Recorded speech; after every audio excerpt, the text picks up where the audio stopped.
अस्सलाम वालेकुम नाज़रीन, कैसे हैं आप सब। उम्मीद है आप सब खैरियत से होंगे। आज की हमारी इस वीडियो का मौजू खैबर पख्तूनख्वा में मौजूद किला जमरूद के बारे में है। आज की इस वीडियो में हम जानेंगे कि इसको कब और क्यों तामीर किया गया और इस किले की अहमियत क्या थी।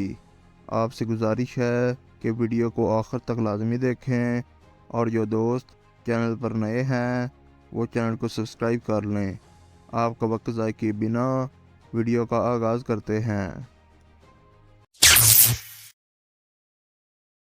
नाज़रीन इकराम, किला जमरूद ये किला पाकिस्तान के कबायली इलाका जात में खैबर एजेंसी में मौजूद बाब खैबर के पास वाक़या है। सिख फ़ौज के लिए जमरूद कई लिहाज से अहम था, क्योंकि यहाँ अफ़गानिस्तान से आने वाले हमला आवरों का रास्ता रोका जा सकता था और यहाँ से अफ़गानिस्तान पर आसानी से हमले किए जा सकते थे। जमरूद किले की तामीर 1836 ईस्वी में सिख जनरल हरी सिंह नलवा ने महज 54 दिनों में 6000 फौजियों के ज़रिए करवाई। इसका नक्शा किला बाला हसास से मुमासल खाता है, क्योंकि इसकी मरकज़ी इमारत के अतराफ़ भी हफाजती दीवार तामीर की गई है।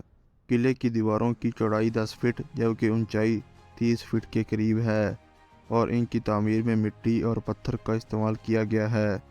इर्द गिर्द के इलाकों पर नज़र रखने के लिए 12 फीट बुलंद ब्रिज तामीर किए गए हैं।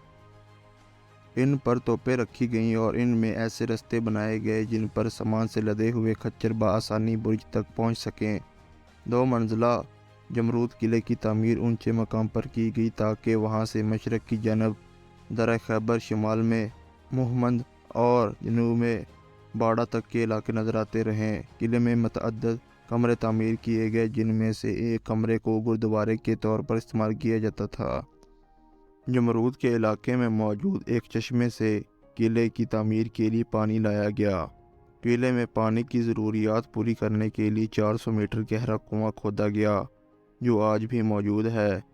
इसके साथ एक ज़ेर ज़मीन तालाब भी बनवाया गया, जिसे बाद में अंग्रेज़ों के दौर में कैद खाने के तौर पर इस्तेमाल किया गया। इस किले का नाम वैसे तो फतेहगढ़ रखा गया था, मगर यह किला आज तक इलाके के नाम जमरूद से ही पहचाना जाता है। किले की निगरानी और इंतज़ाम खैबर राइफल्स के पास है। अगर हमारी वीडियो पसंद आई हो तो इसको लाइक करके हमारी हौसला अफजाई करें और दोस्तों के साथ शेयर ज़रूर करें। इसके अलावा अगर आप पाकिस्तान की तारीख़ और सकाफ़त के बारे में मज़ामीन पढ़ने के शौकीन हैं तो हमारी वेबसाइट को विज़िट कर सकते हैं।